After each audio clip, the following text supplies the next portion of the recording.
Good evening, guys. Welcome to Free Flowing Thoughts.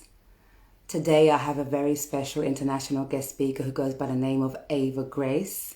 Eva is a divine doula for the birthing of sovereign souls. She's also a meta-transitional teacher, a soul birth coach, and a metamorphosis queen. So, Eva, I'm about to bring you in.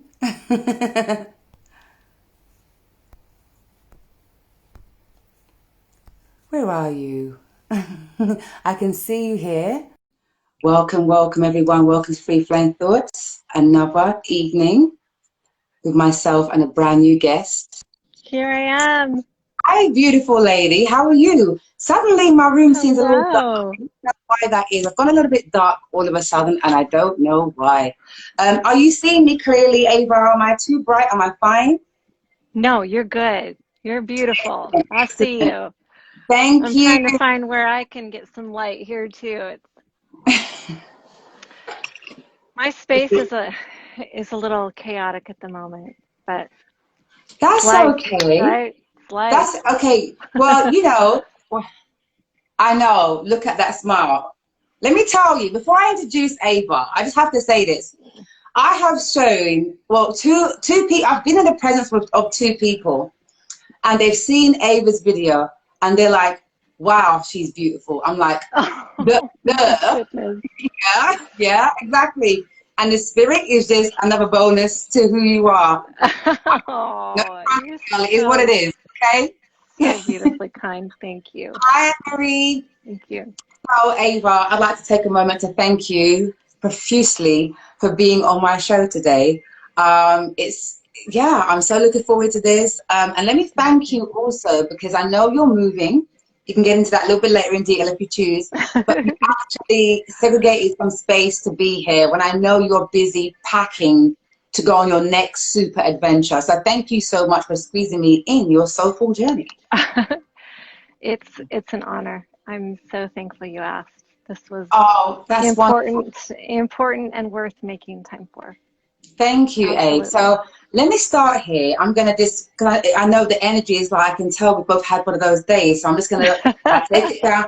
Ava, where are you? Let's do what we do. Come on. I'm in Come on, Nashville. girl. Come I'm on, in girl. Nashville right now. Well, my You know, you sage. got to take that space, girl. Okay. Hold on. Hold on. I know you love it. Let's be um, ourselves right now. I love it.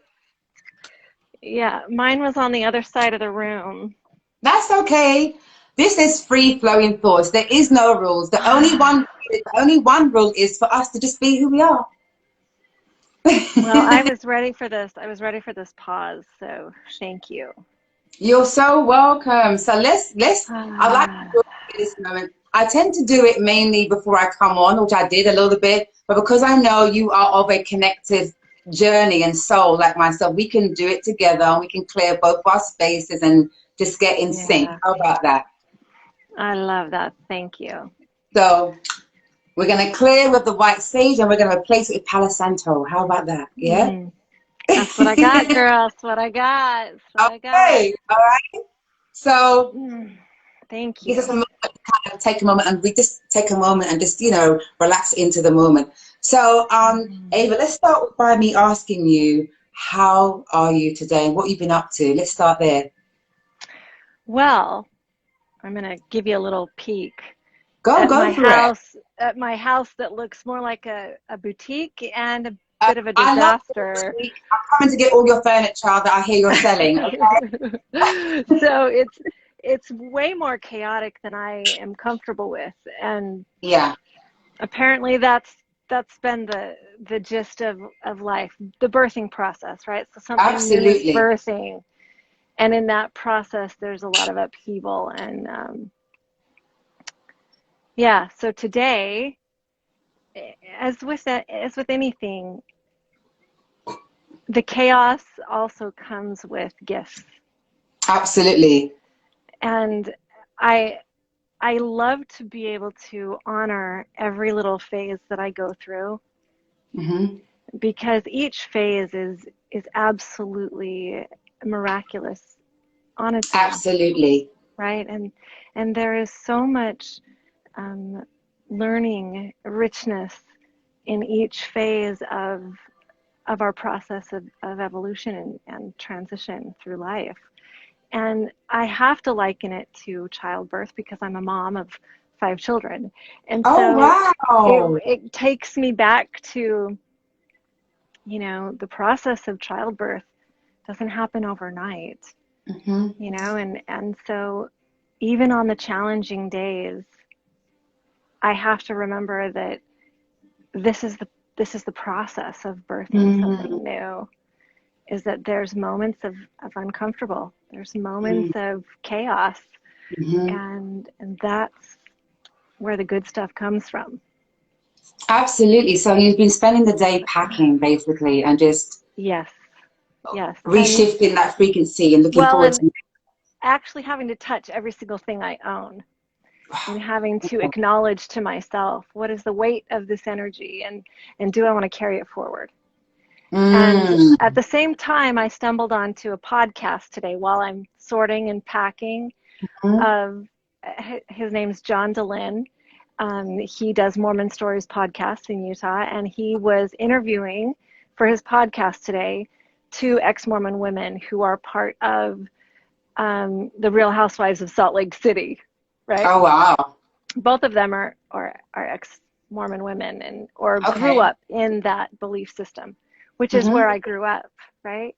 And That's right. I made that transition a long time ago. So that was an entire, it feels like in my mind, like a few lifetimes ago for me, right? And so listening to them tell their stories of where they came and how they woke up to who they are and still what they're working through and healing was really kind of powerful to listen to as I'm sitting here touching every single thing I own and realizing that I still had energetic attachments to these things. Absolutely. That carried all the way back into my marriage where I was Mormon. Absolutely. And so there's been a lot of this kind of letting go and weeding, right? Weeding my own inner garden, if you will, which is making me a bit nostalgic. It's making me very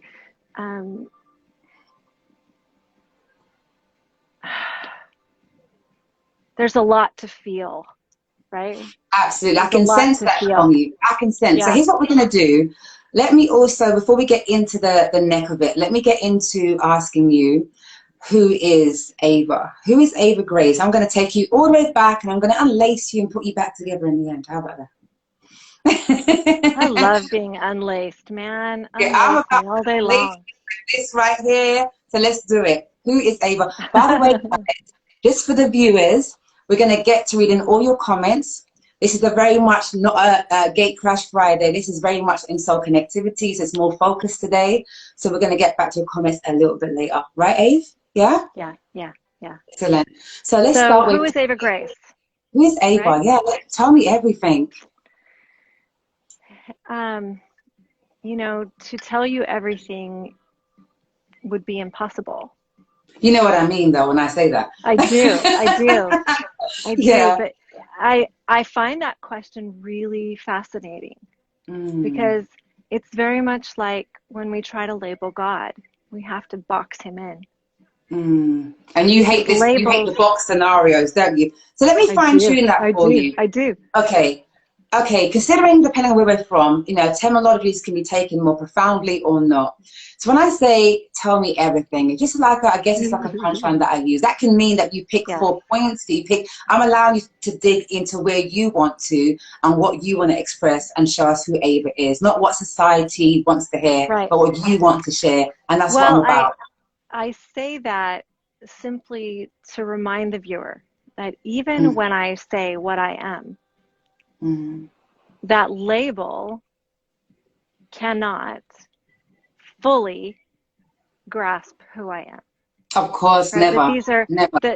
And that we need to remember that when we're connecting with people, is that to connect with someone on a heart level means we wipe away all the labels of what we think someone should be who is a mom, right? Okay. Or we think someone should be in our mind if they are spiritual. Right. That I And can agree with. so herein lies the need for us to become more discerning about the words that we use.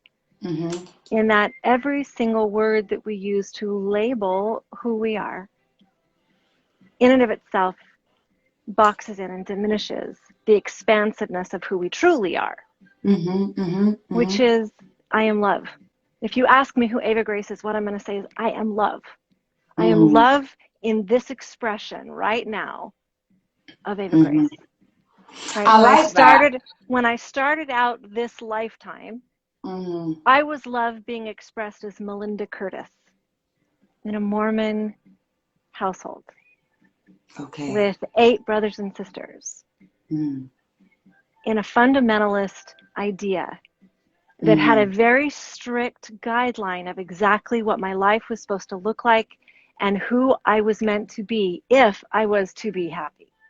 Mm-hmm. So I've learned a lot about labels Mm-hmm. and what happens to us on a soul level when we strip back the labels. Mm.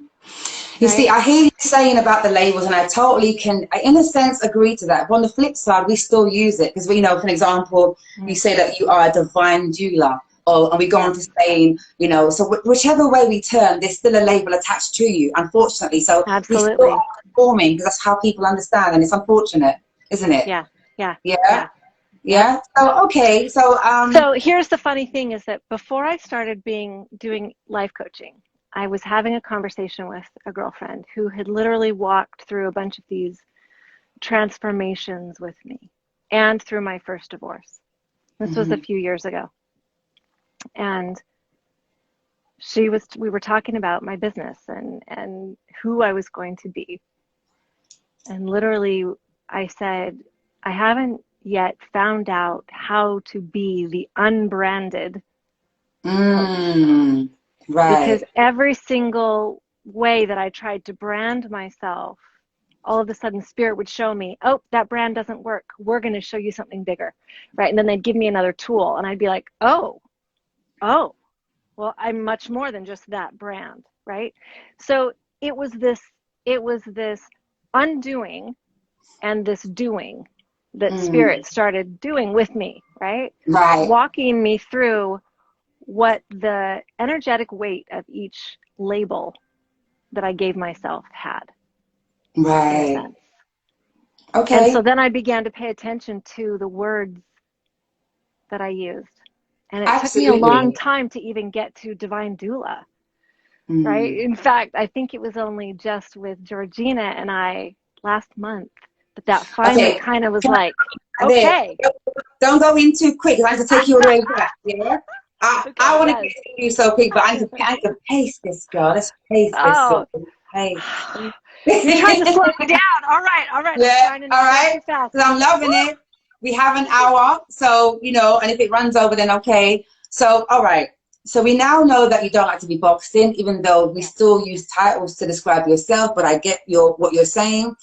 So I Tell will us. give you I will give you a bit of a backstory though of where All I right. have come in this That's what I'm going to lifetime. ask you about. Where Yeah, you're in Nashville now, but where is your origin? Is that where you're from, or your Utah, parents are Utah.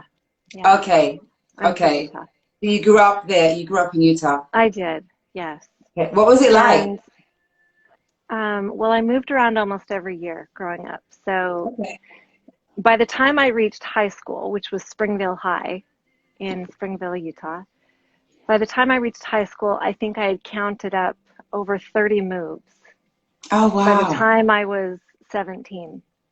wow. Okay. Um, so Missouri, Colorado, California, Idaho, Oregon, Utah several times. Wow. Okay. Yeah, I moved around a lot. What And was it like?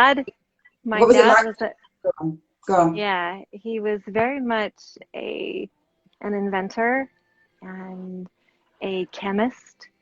Okay. And he was a very deep thinker, very philosophical, Okay. loved big words, and he liked change.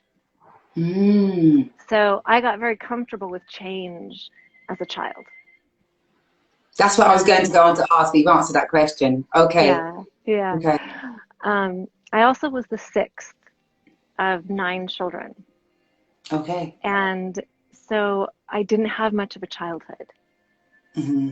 Mm-hmm. And I was never alone, ever. Mm-hmm. Never alone. And so when I needed alone time, I would go climb a tree. Oh, wow. Yeah, the trees are really where I needed to get a different perspective. I'd get up off the ground, and I felt more grounded actually in a tree as a child, which is funny to me now. Are you still But climbing trees? oh yeah, I am I knew you totally. would. That's why. Yes, But it's I very totally. earthy, isn't it? It's very earthy, isn't it? And Uh, you do have that earthly conversations if you are from that familiar with the earth in that way. So I love that at our age you're still climbing trees. I love that. yeah, yeah. But now when you climb trees, is it to escape or just to now regroup and ground? It's to have a conversation with Mother Nature. Yeah. Yeah, I very much have different conversations now with nature, Mm, mm, and it's more of a communion with God than anything.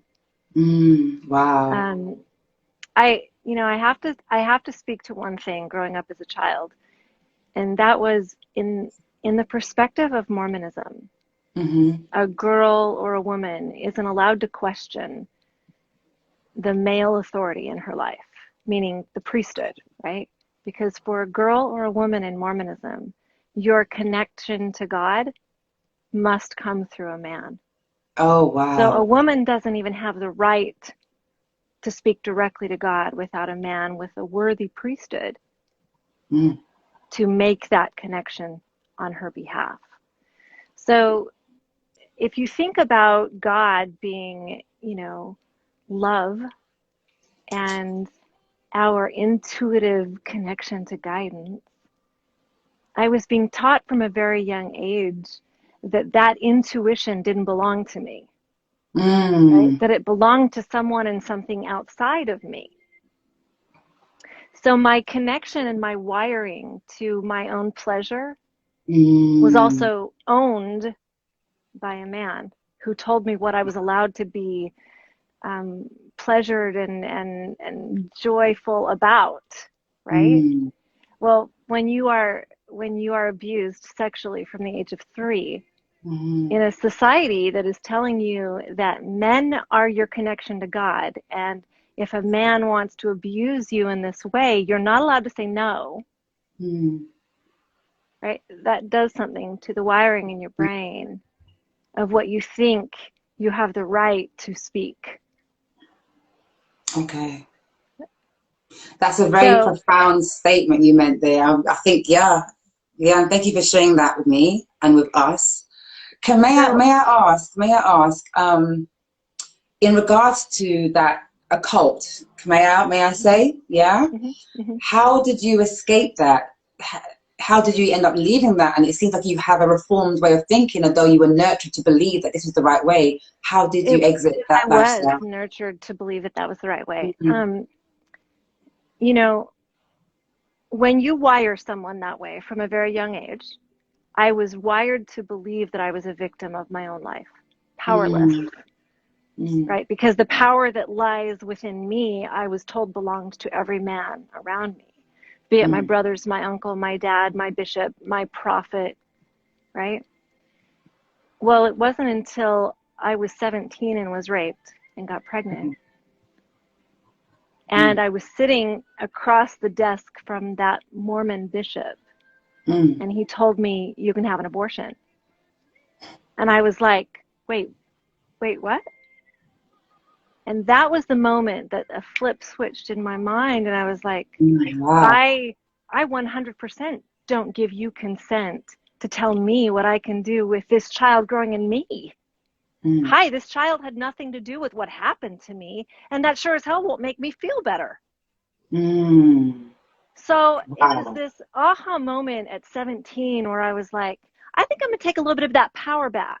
Thank you very much. And I am going to give birth Wow. to this child. And not only am I going to give birth to this half Black, mixed race child in a white supremacist community. Okay. I'm going to do it my way. And I'm going to do it in an open adoption so that he can find me whenever he wants. Y'all aren't going to tell me how to do this. And I got to witness racism firsthand that I didn't even know existed. Right? I got to watch white Mormon couples who had these beautiful temple recommends saying that they were worthy by God to go in this building. And they were telling me my child wasn't good enough for them. And they'd get up and walk right out of my house. I was 17. And I'm sitting here looking at them going, okay, do we believe in the same God? Do you see what you just did? You don't see this child as worthy. You see it as flawed before it's ever even been born. Are you fucking kidding me? So I knew I did not want this child to be born in that kind of an environment. Right? So I went outside of the LDS Family Services, which is the adoption agency that the Mormon Church has. And I began to just open myself, my heart, to what God could you bring to me? Because you really know where I want this child to be raised. You know what I believe in my heart is good and true and right. And I watched people come out of the woodworks. And there was a beautiful family who had adoptions on both sides of their bloodline. And they had all kinds of mixes of children. And I knew that this child would be one of the many different beautiful expressions of love. And so that's where I chose to place him when I was 18 years old. So allow me to ask you in this moment of space, I know you were 17, I can resonate because I had my son at 17. Was there a particular reason though, although you were young, that you chose to put this particular child up for adoption? Was it based on his race or circumstances, or let me know about that? I wasn't even graduated from high school. I knew I didn't have the support. And I didn't feel brave enough. I respect that. Yeah. And that's something that I was the first regret, the first time I ever felt regret about placing him for adoption. Ready for this? He was 18 years old and he was staying with me, and I was married at the time. And I had all of you're these back in touch with children. your son. Okay. Oh yeah, he's very much part of my world now. Yeah. Oh wow. Okay, I'm happy. Came back, okay. He came back into my life when he turned 18, and he's never left. Oh Yeah. my goodness. He's 28 now. Yeah. And there was a moment when he was staying in our house. He was 18 years old, and he wanted to meet the other kids that I had that would be his half siblings. And for the first time, I was like, oh my God, I've missed so much of your life. And that was the first moment I felt regret that there was something I missed simply because I wasn't brave enough to love him big enough beyond this white supremacist world that I was born into.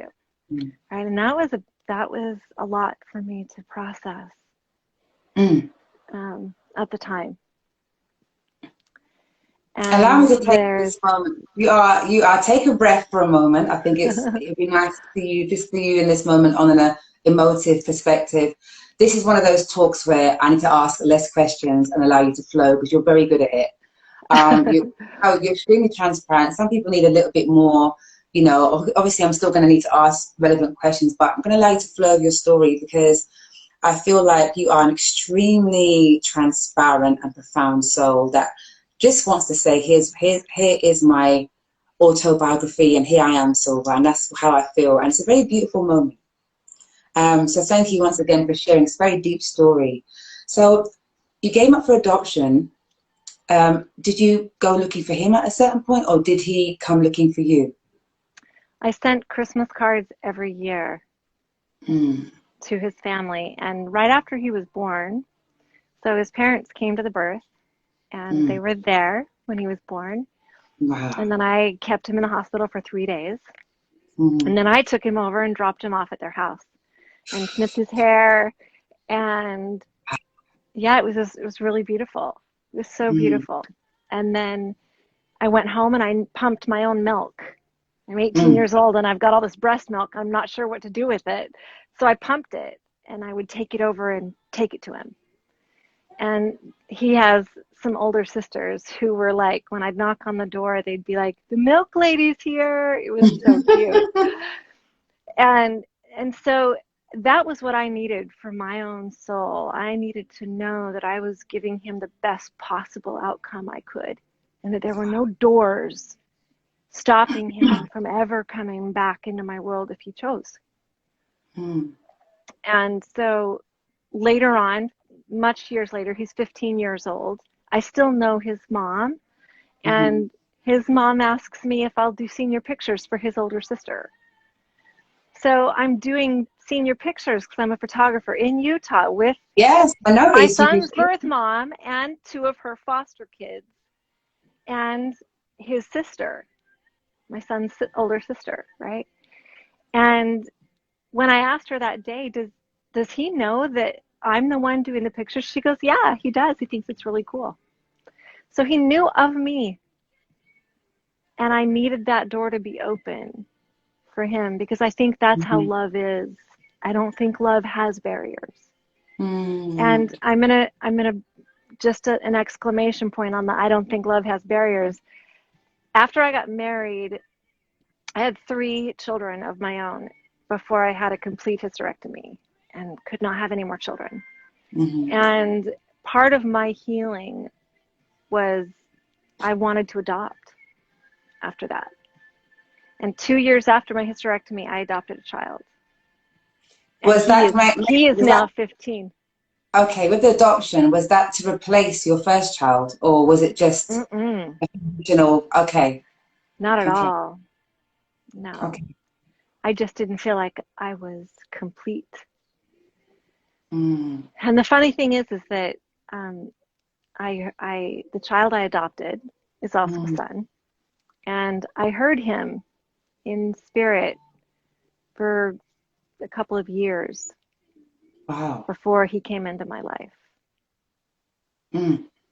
Yeah. What did that sound like? A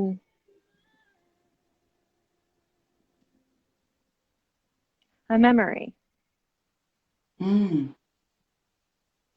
know, like if you can hear in your mind your grandmother singing you a song, or your mom singing you a bedroom song, or a bedtime song, right? You know how you can hear that person's voice in your heart, in your mind? It was just like that.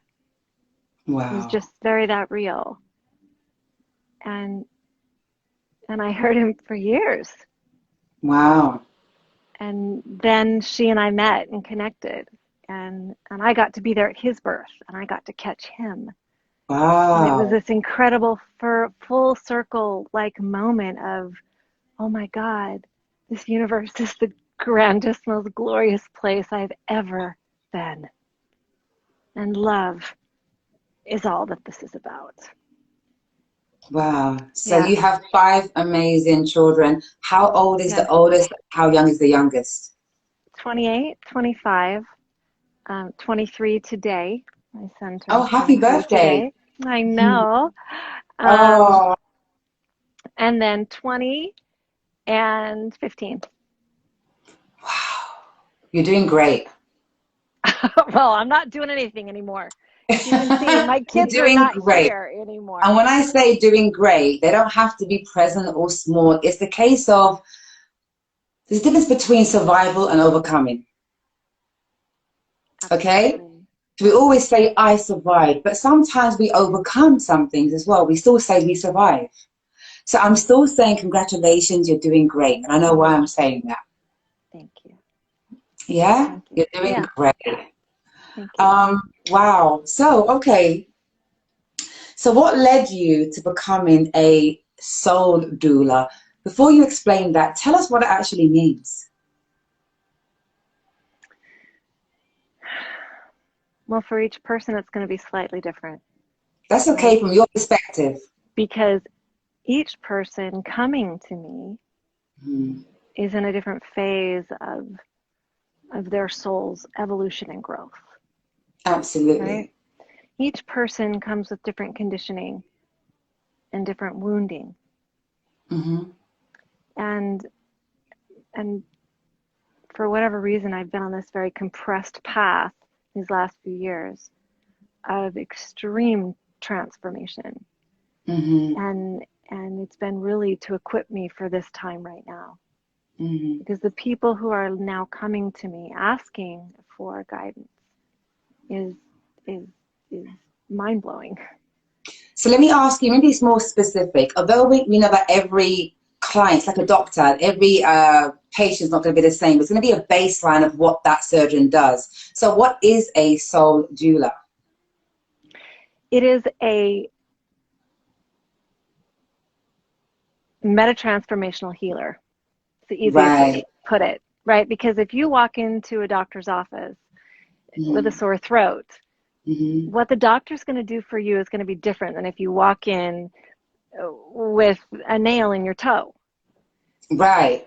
So two completely different modes of assistance, basically. And when people come into my space as an energy worker, I kind of triage their energy. See, now we're talking. For me, that's the line of work I'm going to be getting into as well. But when we say energy work, it means so much. So when you say soul birth, I'm like, I wanted you to explain to the viewers what that meant. So now we understand. We are one part physical, right? But we have this completely other side that is spirit that we don't 100%. That's 100%. meta physical. And so we are dualistic in that we have two absolutely different aspects that make us human, right? Without the physical, you're just spirit. You're just meta. 100%. Right? Yeah. Without the meta, you're just a physical body that's dead. You're a corpse. You're not alive. The meta animates the physical, right? And so when you bring the two in union, you have wholeness and you have healing. That's where wellness comes from, is your complete cognition of the meta and your understanding of how it relates to the physical. 100%. Right? And so most often people go to the doctor because they're only looking for medical and physical. They're looking for physical solutions. Right. Without understanding and acknowledging that there is a spiritual aspect, a meta aspect that has caused their physical body to even become sick in the first place. 100%. Right? So when people walk in the door, I look at the physical and I hear it, but then I read and triage all the other meta going on. Right? And so that's why every person comes to me at a completely different phase of where their soul is. That would be so. So tell me, in regards to, so you've explained what it means to you to be a soul birth doula, a metamorphosis queen.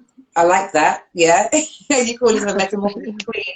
So tell us, what would be the steps? So for example, if I came to you, let's be more specific.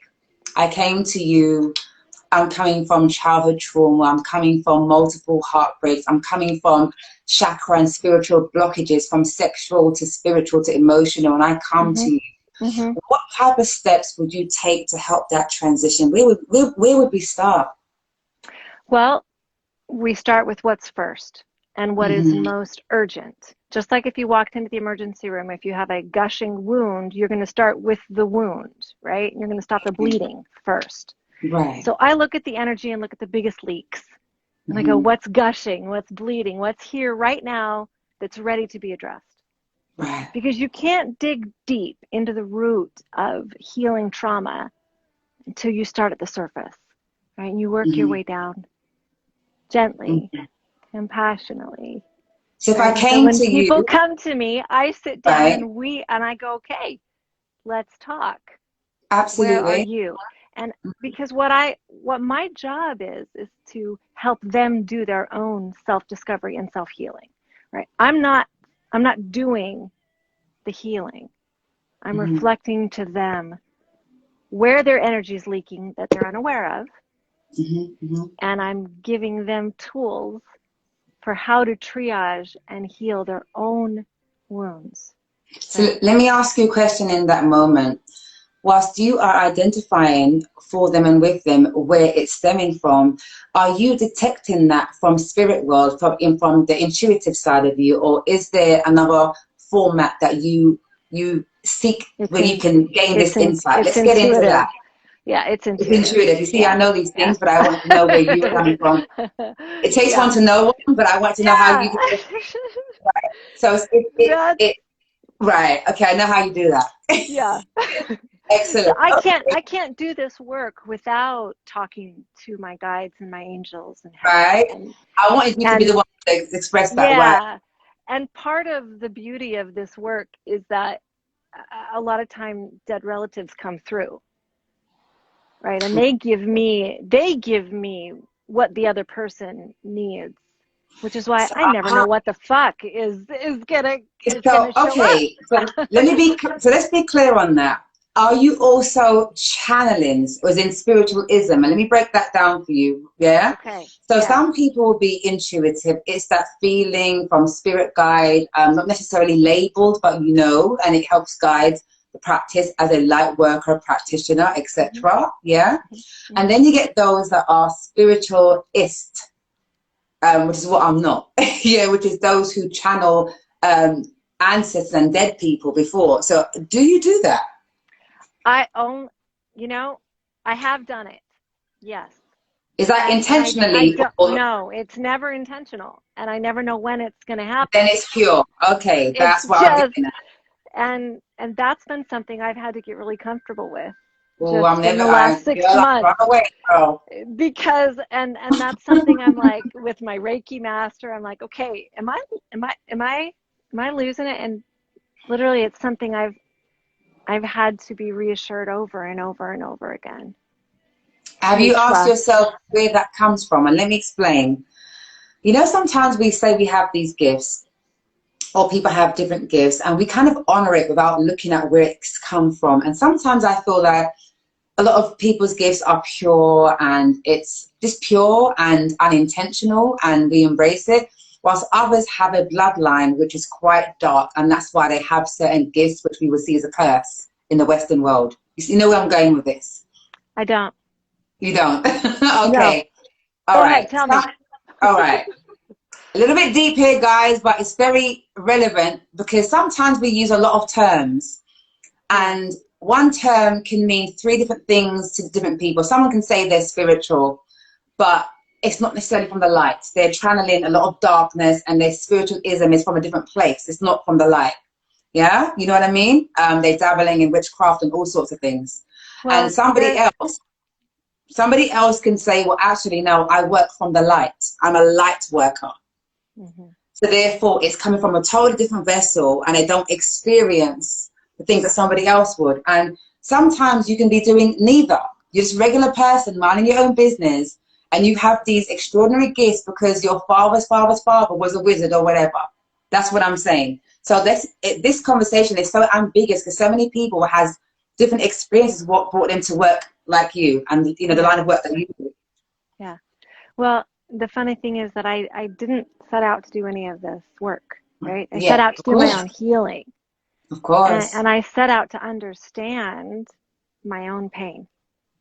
Of course. I set out to understand my own story, right? Why the fuck am I still alive was my question to God. Wow. Because 7 years ago, I had the opportunity to be dead. I almost had a stroke. And I had an artery that ruptured in the back of my neck.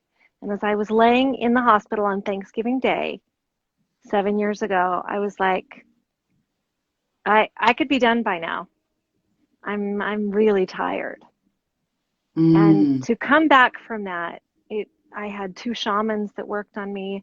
I began learning all the metaphysical because I almost died. And I wanted to know why I didn't die, and I wanted to know why I was still here. And I began to have experiences where heaven showed itself to me in real ways. And I had to be reassured over and over and over and over again in order to trust that God was good. What did it feel like to have a ruptured RE in the back of your neck? There's a really relevant question here about that. Did you have any pains or trapped nerves, or did you have any symptoms? I did. I had migraines for 3 weeks, and I was very Did you have dizzy. any pains constant down your neck though? Yeah. With Oh migraines. boy, I'm going doctors tomorrow. I'm very serious. Okay, so did it feel like a trapped nerve type thing? Well, okay. A pinched nerve, or? Yes, but when you're ascending and you are allowing a lot of energy through you for the first time, this is where a lot of energy will get trapped. Because it's right in between the ego and the heart. Wow. Okay. Right? And so it's right where you're converging on taking the mind and letting it sink into your heart. Right? So yeah, there's going to be some issues there, and which is why I asked, why here? So when you felt, so was it a pain that you felt and then it just got worse? And how did that go? How did you distinguish what was happening to you and then ended up in hospital? What happened Migraines. there? Migraines. Migraine, non-stop, consistently. Yes, okay. I didn't have blood flow to half my brain for 3 weeks. Wow. Yeah. And when the migraines got so bad that I was throwing up, I finally let the doctors do an MRI. And they said, wow. We're not sure how you're still alive, and we're going to rush you to the hospital because you're about to have a stroke. Oh my God. We're gonna hope you make it to the hospital. Yeah. Wow. So, what was that experience like for you? What was that like? I had to reconcile my life in a moment. And I was asking myself a lot of very challenging questions of what has my life been about, and if I'm still here, why? Right? What is it about now? What am I still here to do? And the answer was I needed to heal. I had a whole fuck ton of healing to do. So what in regards to the whole soul doula, in your opinion, what led you to that path, or why did it call to you to become that practitioner? Literally, it was my phone ringing every day, people asking me the same thing. And I literally sat up in bed one day during COVID and was like, oh my God, I know what my calling is. Oh my God, it's the people who won't stop calling me. I get that. Similar calling, but more soul connectivity in a different realm. But that's the reason why I asked the question about what led you, or did it call you? Because sometimes people choose paths, which is easy to cop out, right? And other times it chooses us, and we have to decide whether we're going to take it on or not. We're going to say yes. Yeah. Well, you have to, because you'd be forever in trauma if you don't. Well, it's still a choice. You get that, yeah? Yeah, still a choice. And I couldn't deny the gifts that I was being given every day. Yeah. Right? I couldn't ignore that anymore. I couldn't ignore the miracles I was watching when people would call me and I'd say, okay, and then they'd show up and I would watch this transformation in a way that I was like bowing at their beauty. It was like little miracles, you know, and it was so life-changing for me to just watch people just blossom right before my eyes.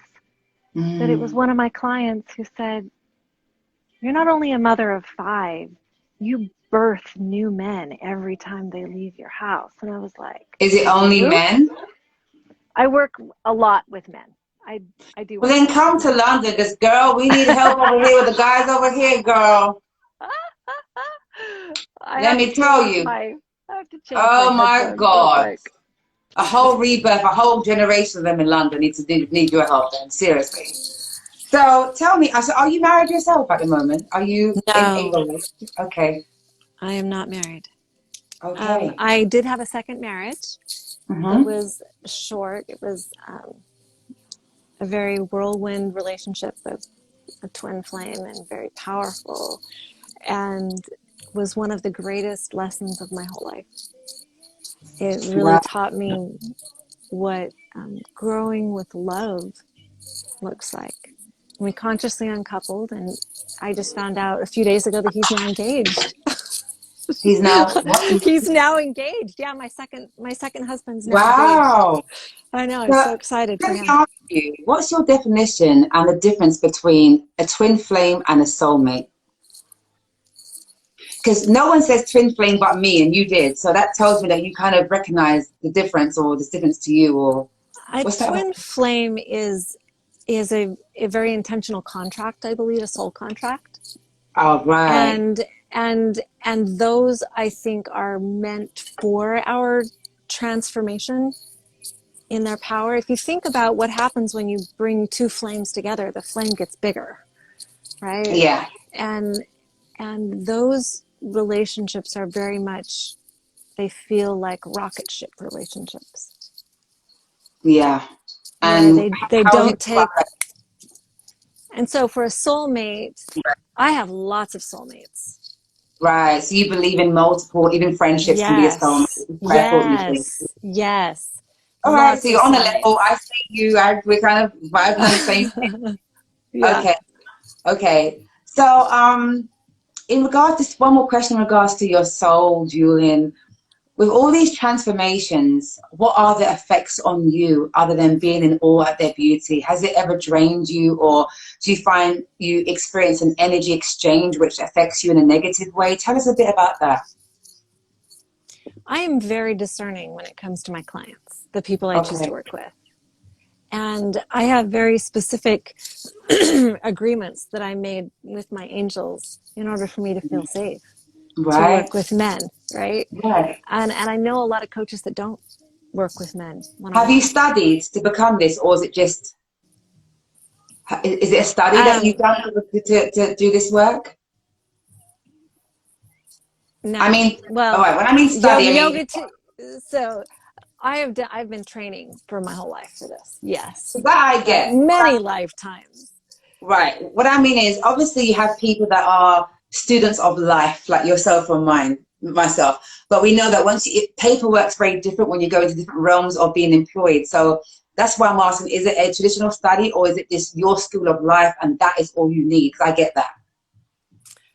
It's a bit of both, Okay. actually, All because right. I came from a corporate, not really corporate world, but I built businesses as an entrepreneur with my ex-husband. We had multiple car dealerships, and we had a finance company and a reassurance company, and I went in and did the bookkeeping for a while, and I have ran businesses, Mm-hmm. right? So um, multiple businesses. So you're a boss So chick. I'm You totally a be boss done that. chick. Boss chick. Yeah, Totally, totally, yeah. totally. Um, Okay. and they used to call me the boss in the bitch boots because, if I came in my cowboy boots, everybody knew it was not a good day. and Wow. that's a different world altogether for me now, right? Because I don't believe in even engaging in that way anymore. Business like that doesn't light me up in any way, shape, or form. So going back Now, to, because I'm just trying to be aware of time a little bit. Forgive me for rolling in you like that. So tell me a bit about when you're doing your practices, is there any kind of rituals that you do to make sure you protect yourself other than, conversing with your angels? Is there like a ritual of burning the sage or saying a prayer or sprinkling olive oil? Is there how you protect your space and then, before working with energy? Because that's important, isn't it? well, yeah, that's always important, but Mm. that's like routine. It's like when you Yeah. go into a doctor's office, they're going to sanitize after each client. Right. You come into my space, I'm going to sanitize after each client, right? Right. Even if I'm Yeah. working online with someone, I'm going to sanitize after each interaction just to clear the space. But that's just It's a way of spiritual life. yeah, it's like Yeah. spirit sanitizing. You wash your hands after you go to the bathroom, and you sage after a client, you know? Okay. So I'm going to ask you one more question and we can go to the comments, because unfortunately when we post this video down, all the comments disappear. Really? Instagram is so mean. I know you do a lot of Facebook lives, but it's very different on Instagram. You don't get any comments saved. So my last question before I read the comments is, tell us a little bit about the arty side of you, because I've been snooping real deep on different pages of you.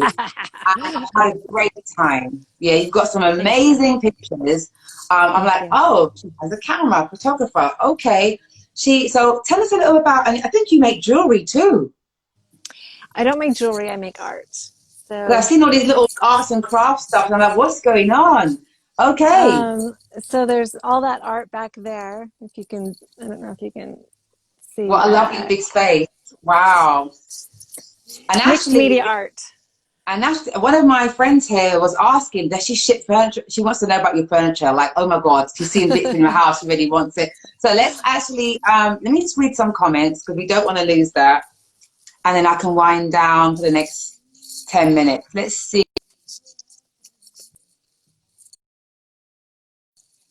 Instagram, please don't give me a heart attack, okay? Because Instagram's playing, they've been a bit naughty lately. My post has disappeared and all sorts of things going on. So let me try and read some comments. Oh my God. Okay. Hi, Sandy. And hi to everyone on here. Kim, Anne-Marie, hello. And I've done a couple of waves. Let's see.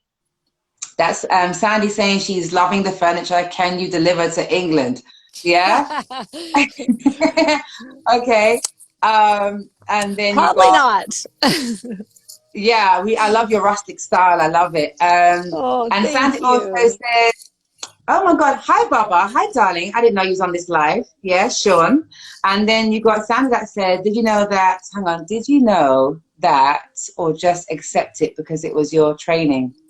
Can you fine tune the question, Sandy? So Grace can, Miss Grace, can answer that. Let me see. Who am I waving to? It sounds like love.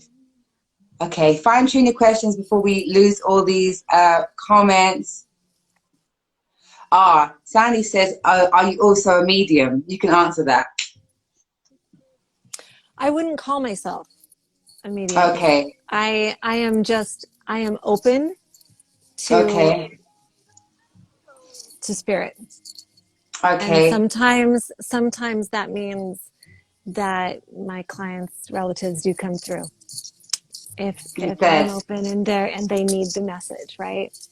Mm, But I wouldn't call myself that. But what I was going to say is the mixed media art really was how I started having that communication with spirit. Because my dad, so this is my dad's handwriting. He passed 8 years ago, oh, oh, and it was my communication with my dad is what mm, helped me start to hear my angels and my guides talk to me through my wow. art, right? And so Okay. it was this beautiful kind of, it was the first place when I would sit down in front of a blank canvas, it was the first place that my mind was quiet from all the Mm, beliefs of my childhood, right? I wasn't hearing the church. I wasn't hearing my ex-husband. I wasn't hearing the okay. expectations of my kids.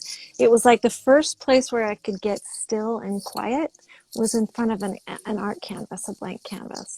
So I began to communicate with my own inspiration in a different way. And as I Okay. did, I learned how to listen differently. And that's when my dad started coming through to me. And my dad really was a teacher for me in many ways. And it made me not afraid of having that conversation because it was so familiar, and I knew he was coming from a place of love, because the way he was speaking to me was not like he'd ever spoken to me in physical form. Okay. Right? And so it was familiar, yet it was a completely different vibe.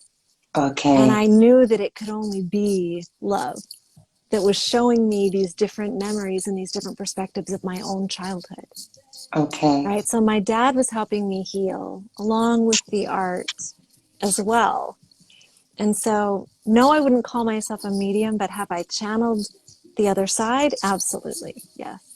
And Thanks for sharing it is that. this beautiful.